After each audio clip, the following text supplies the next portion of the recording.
Hello दोस्तों, YouTube के channel पर आपका स्वागत है। तो आज हम लेकर आए हैं भाग 3 यानी पार्ट नंबर 3 लेकर आए हैं। ये RS अग्रवाल की बुक जो है इसका सॉल्यूशन चल रहा है। आज हम वीडियो में 10 ही सवाल का अध्ययन करेंगे। तो चलते हैं। आज के लिए पहला सवाल है दोस्तों, 11 से 90 के बीच 7 से पूर्णतः विभक्त होने वाली प्राकृतिक संख्याएं कितनी हैं, हमें ये निकालनी है। यानी 11 और 90 के बीच की कितनी संख्याएं हैं जो 7 से पूरी विभाजित हो जाती हैं। इसका मतलब है कि 11 से 90 के बीच की ऐसी कितनी संख्याएं हैं जो 7 से विभाजित हो जाएं। हम यहां पर देखते हैं। तो देखो यहाँ पर 7 से कटने वाली 11 और 90 के बीच की संख्या, तो हम 7 का ही गुणज ले लेंगे। तो यहाँ पर देखें तो सॉल्यूशन में मैंने लिखा 7 × 7, 7 दूनी 14, 7 या 21, यानी कि 7 बढ़ा कर ले लेते हैं, कॉमा डॉट डॉट, और लास्ट का पद क्या है, 90 है। 90 तो लेना नहीं है, बीच का लेना है। 90 से पहले क्या आता है, 89 आता है, वो 7 से डिवाइडेड नहीं होगा। 86 नहीं हो, 88 नहीं होगा, 87 नहीं होगा, और 86 नहीं होगा, 85 नहीं होगा, 84 7 से डिवाइडेड होगा, क्योंकि 7 × 7, 7 दूनी 14। यहाँ ये 7 का गुणज दिया जाता है। 11 से 90 के बीच की 7 से पूर्णतः विभक्त होने वाली कितनी प्राकृतिक संख्याएं हैं, उनकी संख्या बतानी है। हमने 7 का गुणज ले लेते हैं 11 और 90 के बीच का। तो 7 का पहाड़ा ले लेते हैं, 7 × 7, 7 दूनी 14, 7 21। इस प्रकार से 7 बढ़ाते हुए हम वहां तक लेंगे जहां तक ये 7 से कट रहा है। 90 तक ही लेना है, 90 से ऊपर नहीं लेना, क्योंकि यहाँ पर कहा बीच के लिए लेते हैं। तो यहाँ से देखो ये हमारा 7 के डिफरेंस है, ये AP बन चुका है, यानी कि ये समांतर श्रेणी है बच्चों। दोस्तों ये समांतर श्रेणी आ चुकी है। तो समांतर श्रेणी की शर्त के लिए हम यहाँ पर संख्याएं निकालेंगे, यानी कि n का मान निकालेंगे। n कितने होंगे, यहाँ पर n का मान कितना होगा। तो यहाँ पर देखो किसी समांतर श्रेणी का जो प्रथम पद होता है वो a कहलाता है। तो पहले पद को हम a से व्यक्त करते हैं, तो a बराबर कितना हो गया, 7। उसके बाद सार्वंतर निकालते हैं, d बराबर दूसरा पद माइनस पहला पद। दूसरे पद में से पहला पद घटा देते हैं तो सार्वंतर निकल कर आता है समांतर श्रेणी का। तो दूसरा पद कितना है, 14 माइनस का 7, पहला पद मैंने घटा दिया दूसरे में से पहला, कितना बचेगा, 7। उसके बाद अंतिम पद कितना है, तो अंतिम पद को L से व्यक्त करते हैं, 84 है, यानी कि 84 है। तो यहां से हमें n का मान निकालना है, और हम जानते हैं L बराबर होता है a + n - 1 × d। ये फॉर्मूला होता है समांतर श्रेणी का, जब अंतिम पद दिया गया हो, प्रथम पद दिया गया हो और सार्वंतर दिया गया हो और n का मान निकालना हो, तब हम इसी फॉर्मूले को लगा सकते हैं।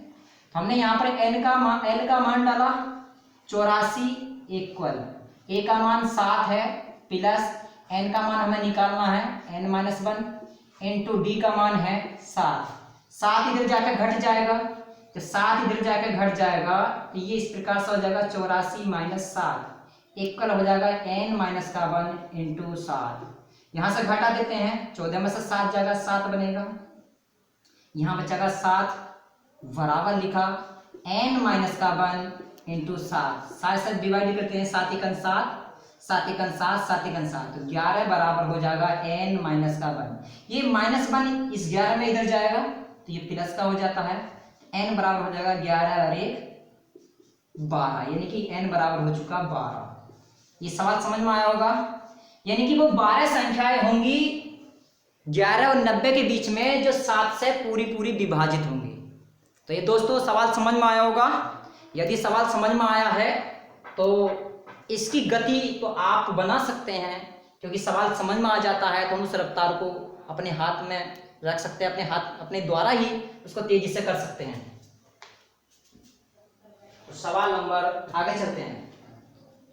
सवाल नंबर देखते हैं, सवाल नंबर 22 समझ में आया होगा। सवाल नंबर 22 में देखते हैं क्या कहा गया है। सवाल को हम लिखेंगे पहले। तो सवाल नंबर 22 में कहा गया है दोस्तों, 100 तक की, यानी 100 तक की सभी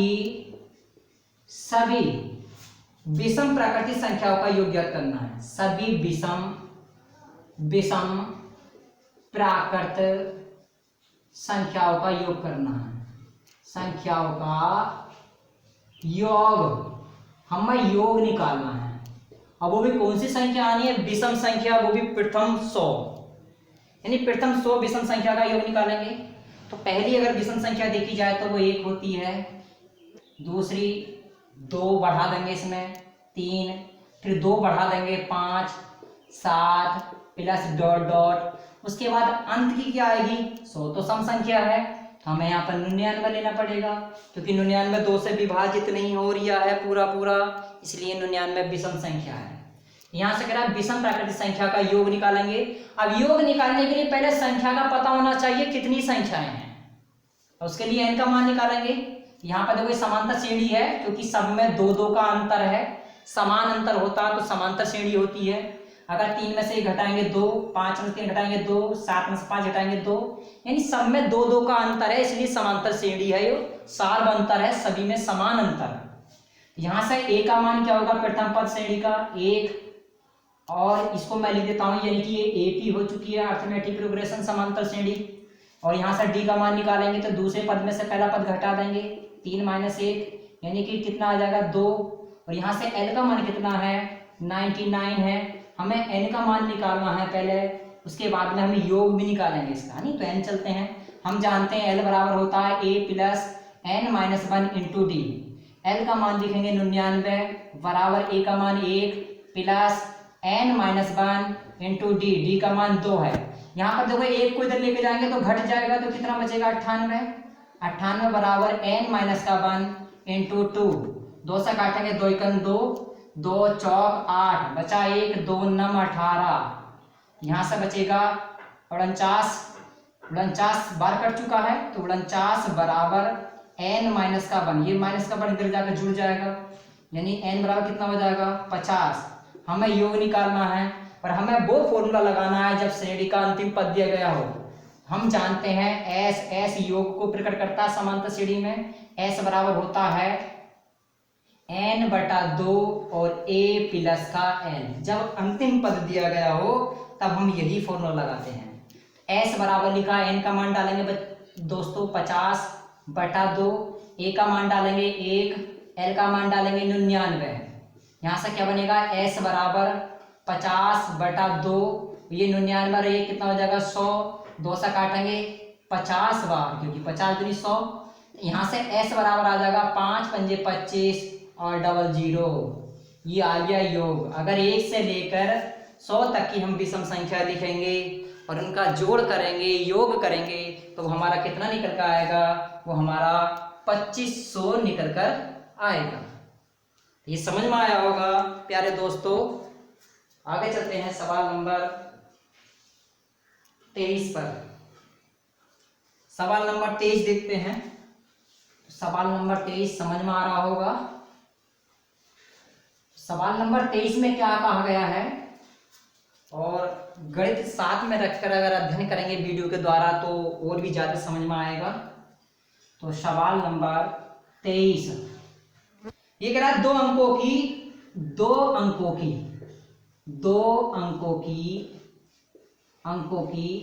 3 से विभक्त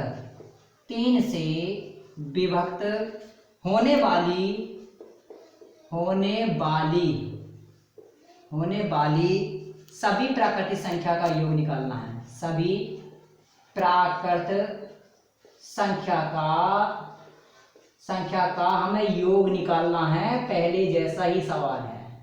ये कह रहा है 2 अंकों वाली 3 से विभक्त होने वाली प्राकृतिक संख्या का योग निकालना है। दोस्तों, दो अंकों की 3 से विभक्त होने वाली सभी प्राकृतिक संख्या का हम योग निकालेंगे, वो भी 2 अंकों की होनी चाहिए। अब 2 अंकों की संख्या कहाँ से स्टार्ट होती है? वो 10 से स्टार्ट होती है। कहाँ पर समाप्त होती है? वो 99 पे जाकर समाप्त होती है, क्योंकि 99 के बाद में जब 100 आएगा तो उसमें 3 अंक होंगे, और 10 से पहले होगा तो वो 9, उसमें 1 अंक होगा। तो 2 अंकों की संख्या 10 से स्टार्ट होती है और 99 पर लास्ट होती है, और हमें लेनी है 3 से विभक्त होने वाली इनकी ही संख्या 2 अंकों वाली। तो 3 से वियुक्त होने वाली संख्या 10, अगर शुरू का स्थान देखा जाए 10, अब 10 तो कटेगा नहीं, 11 नहीं कटेगा, 12 कट जाएगा 3 से। तो 12 में 3 3 बढ़ा के ले लेंगे, 12 में 3 3 बढ़ा के लेंगे, तो 12 में 3 15, 15 में 3 18 प्लस डॉट डॉट और लास्ट का अंतिम पद लेंगे।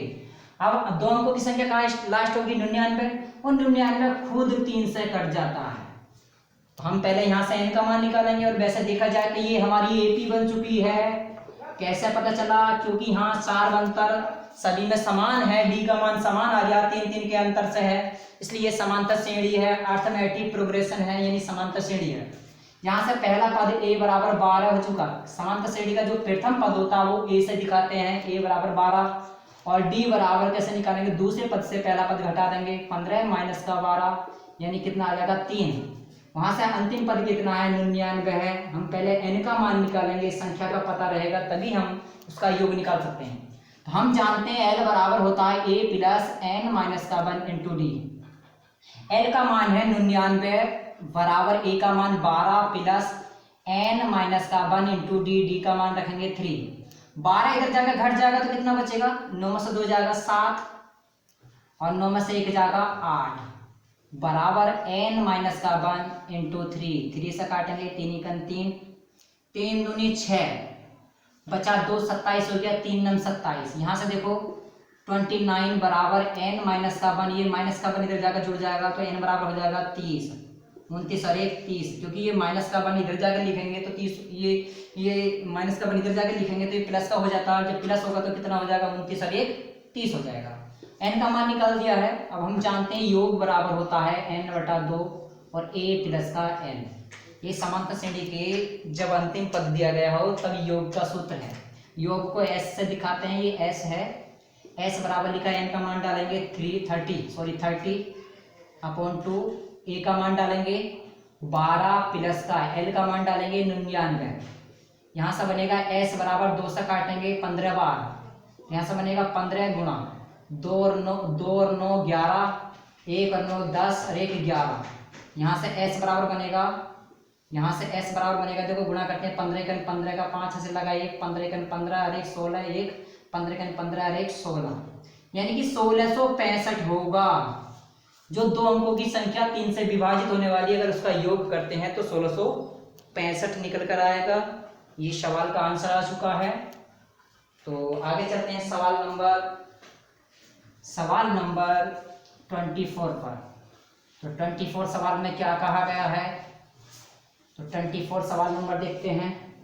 यदि बेसिक तरीका मजबूत होगा, अच्छे से आता होगा, तभी हम शॉर्ट ट्रिक भी कर सकते हैं, लेकिन मेन जो है वो बेसिक मजबूत होना चाहिए, बेस मजबूत होना चाहिए सवाल करने के लिए। यहाँ पर चलते हैं सवाल नंबर 24 पर।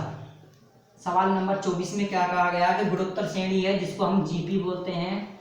गुणोत्तर श्रेणी यानी कि 2, 4, 6 सॉरी 4, 8, 16, डॉट डॉट 1024।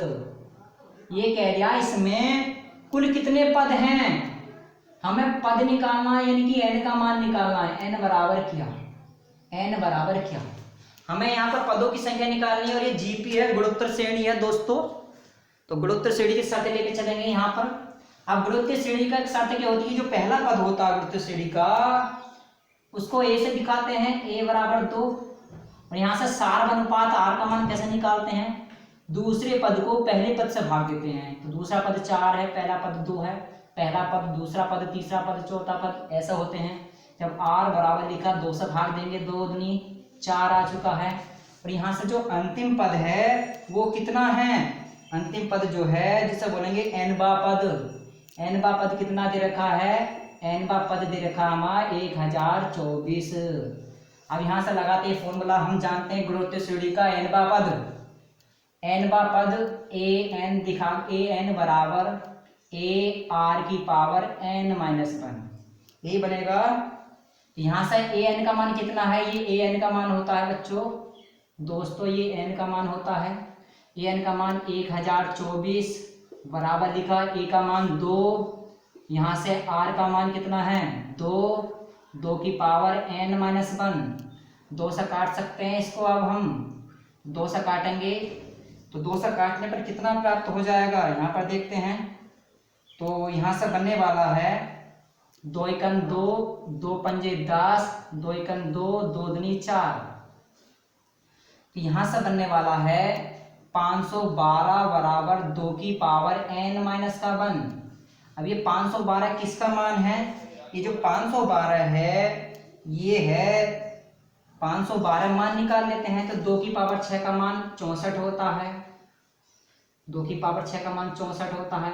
2 की पावर 7 का निकालेंगे तो 64 में 2 की पावर 7 का मान निकालेंगे, 2 की पावर 6 का मान 64 होता है। तो यहाँ से 2 की पावर 6 का मान 64 होता है, तो 2 की पावर 7 का मान निकालेंगे। 64 दूनी 128 और 128 दूनी यानी 2 की पावर 8 का मान आ चुका है। 2 अट्ठे 16, 2 दूनी 4 और 1 5, 2 एकम 2। यहाँ से 2 से 56 आ गया और 2 की पावर 9 का मान होता है, इसमें दुगना कर 2 छम 12 का 2, 2 पंजे 10 और 11, 2 दूनी 4 और 1 5, यानी 2 की पावर 9 का मान है। 2 की पावर 9 बराबर 2 की पावर n-1। और देखो यहाँ पर दोस्तों जब आधार समान होता है तो घातों की घात से तुलना हो जाती है।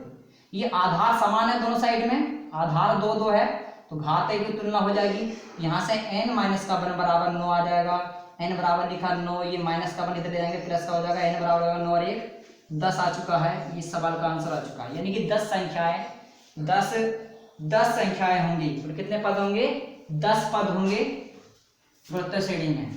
आगे चलते हैं सवाल नंबर 25 पर। सवाल नंबर 25 पर देखेंगे। सवाल नंबर 25 में क्या कहा गया है, तो सवाल नंबर 25, तो सवाल नंबर 25 को लिख लेते हैं दोस्तों। तो सवाल नंबर 25 में कहा कि 2 प्लस 2 की पावर 2 प्लस 2 की पावर 3 प्लस डॉट डॉट और लास्ट में कहा प्लस 2 की पावर 8, इसका योग क्या होगा हमें निकालना है।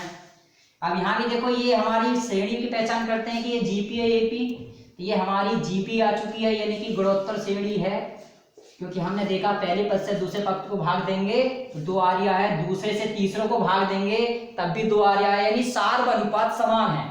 जब सार्व अनुपात समान होता है तो ये जीपी होती है।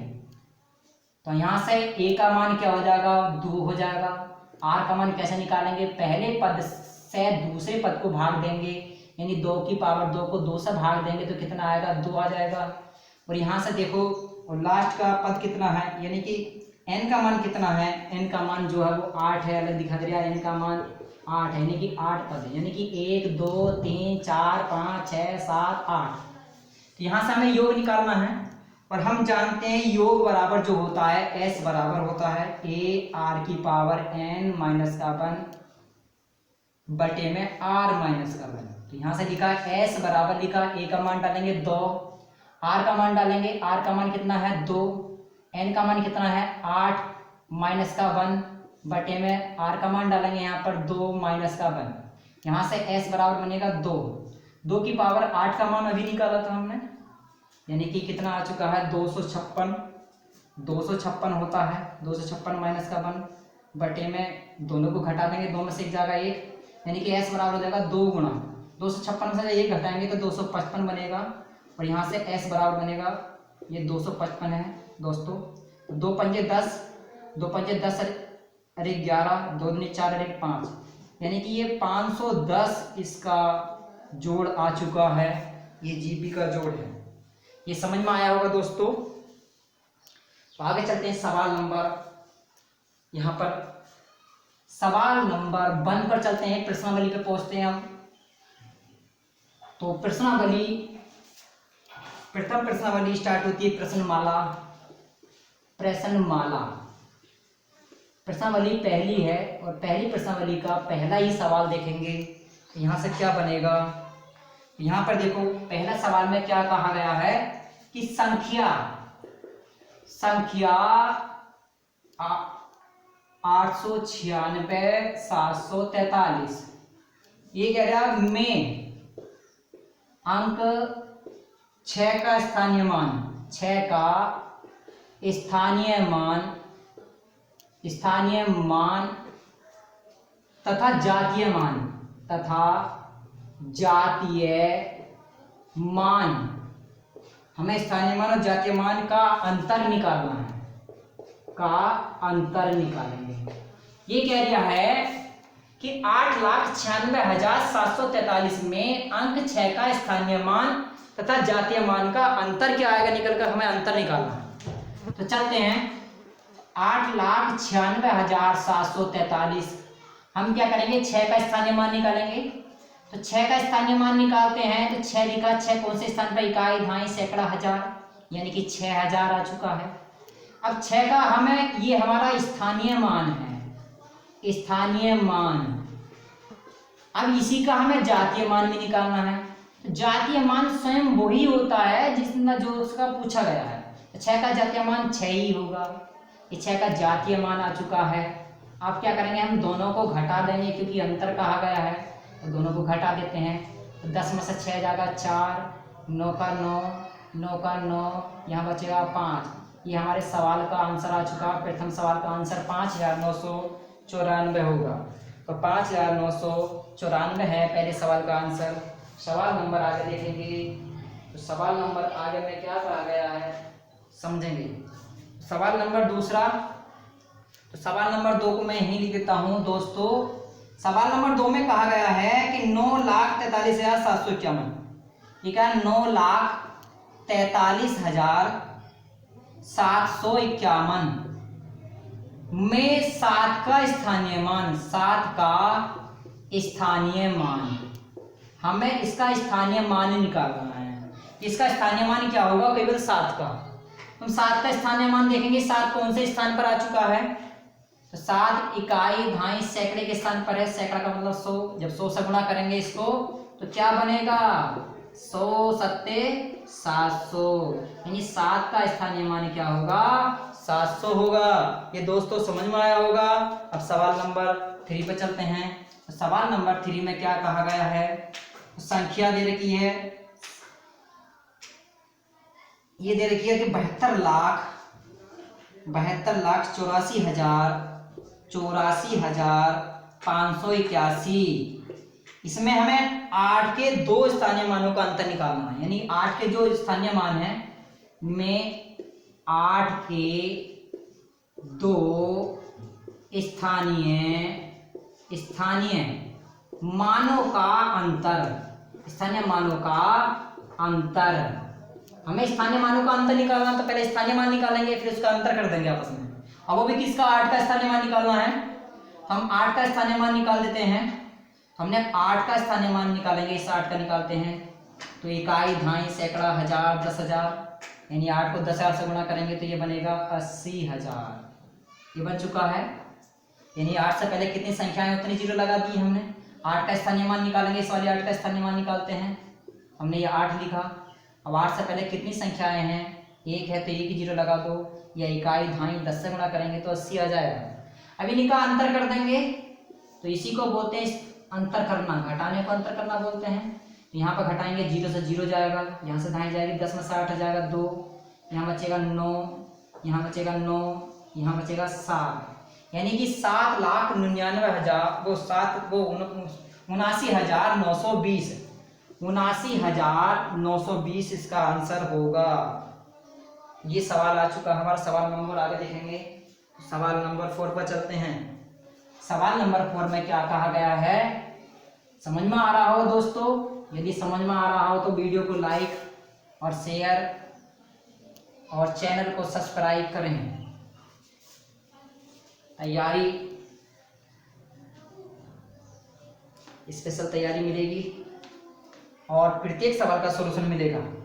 सवाल नंबर 4, यहाँ क्या है, 694 गुणा 538 गुणा 787 गुणा 523। ये कह रहा है इसमें इकाई का अंक क्या होगा, में इकाई अंक निकालना है। में इकाई अंक कहने का मतलब यदि इसकी हम गुणा करते हैं तो उस गुणनफल में इकाई का अंक क्या होगा वो बताना है। तो हम क्या करते हैं, अगर गुणा में कोई सवाल दे रखा है और इकाई के अंक के लिए कहा जाता है हम सभी संख्याओं के इकाई के अंकों की इकाई के अंकों से ही गुणा करते हैं, बाकी सभी अंकों को और वो छोड़ देते हैं। यहां से इकाई का अंक कितना है 4 अट्ठे 32, यहां से क्या बनेगा 7 या 21, समझ में आया होगा। अब यहां से भी इकाई का अंक लेना है तो 2 इकान 2, यानी इकाई का अंक क्या होगा, तो इकाई का अंक हमारा 2 होगा, यानी कि अगर गुणा करते हैं तो ये हमारा इकाई अंक क्या होगा 2 होगा। क्या होगा 2 होगा। ये समझ में आया होगा। तो एक बार समझ लो 4 अट्ठे 32 और 7 या 21, फिर हमें इकाई का ही अंक लेना है। यहाँ पर 2 इकान 2, यानी कि 2 इकाई अंक आ चुका है। सवाल नंबर 5 पे चलते हैं। तो सवाल नंबर 5 में क्या कहा कि 7 की घात 105 में इकाई अंक क्या होगा, यानी कि इकाई अंक निकालना है, इकाई अंक क्या होगा। तो इसमें देखेंगे तो यदि कोई पावर में सवाल आता है घात के रूप में, तो उसकी घात को हम 4 से भाग देते हैं और 4 से भाग देने पर जितना शेष बचता है उसको हम घात के रूप में लगा लेते हैं। तो यहाँ पर क्या बनेगा, तो हम 4 से भाग देंगे इसकी घात को। जब 4 से भाग देंगे 105 को तो देखते हैं क्या बनता है दोस्तों। 4 दूनी 8, कितना बनेगा 2, 5 डालेंगे 4 छंग 24, कितना बचेगा 1, यानी कितना आ चुका है, एक शेष आया है। जो शेष आते हैं वो उसकी जगह लगाते हैं घात के रूप में। 7 की पावर 1 और 7 की पावर 1 का मतलब 7, यानी कि इकाई अंक क्या होगा हमारा, ये आ गया इकाई अंक। तो आज की वीडियो समझ में आई होगी दोस्तों। यदि वीडियो समझ में आई तो लाइक करें, चैनल को सब्सक्राइब करें और बेल आइकन को प्रेस करें और शेयर करें और अपने दोस्तों में भी जानकारी दें। और यहाँ पर वीडियो परिवर्तन के रूप में मिलेगी। अभी तो आप देख रहे हैं वो डीपली पढ़ाई जा रही है, उसके बाद फास्ट गति से फायर सॉल्यूशन भी मिलेंगे। इस गणित के फायर सॉल्यूशन मिलेंगे जो समय के अनुसार, समय के आधार पर ही क्वेश्चन कराया जाएगा। इस क्वेश्चन को कितना समय लगना चाहिए था, ये तो ये डीपली पढ़ाया जा रहा है विस्तार से, जो समझ में आना चाहिए। और वैसे समझ में आ जाता है तो हम गति खुद बना सकते हैं, क्योंकि गति बनाने के लिए हमें गणित को बार बार अध्ययन करना पड़ेगा, तभी गति बनती है सवाल की। सवाल फिर हम सेकंडों में कर सकते हैं। तो आज के लिए दोस्तों इतना ही है। आज से आगे का अगले भाग में देखेंगे। नमस्कार दोस्तों।